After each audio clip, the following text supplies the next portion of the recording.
বন্ধুরা সুপ্রভাত।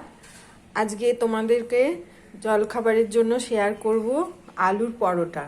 দেখো আমি একটু আটা, গমের আটা আর ময়দা মিশিয়ে লেচি করে রেখেছি, আর এদিকে আলু সেদ্ধ করে স্ম্যাশড করে নিয়েছি।